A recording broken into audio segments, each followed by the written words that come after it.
ఇటు నల్గొండ, ఖమ్మం, మహబూబాబాద్, అదేవిధంగా మహబూబ్ నగర్, ఈ దక్షిణ తెలంగాణ మొత్తం కూడా నా టూర్స్ అయిపోయినాయి.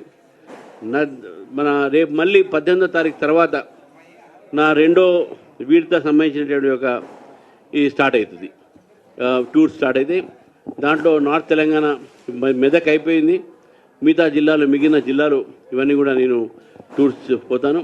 అంతా అయిన తర్వాత మళ్ళీ కార్యక్రమంలో ముందుగా మేము ముందు పార్టీ కార్యక్రమాన్ని కూడా ముందు తీసుకుపోయేటటువంటి ప్రయత్నం చేస్తాం. మిత్రుల చివరికి నేను రాహుల్ గాంధీ గారు 2 రోజుల నుంచి ఏదో చోరీ ఓట్ల చోరీ అంటున్నాడు, ఫేక్ ఓట్స్ అంటున్నారు.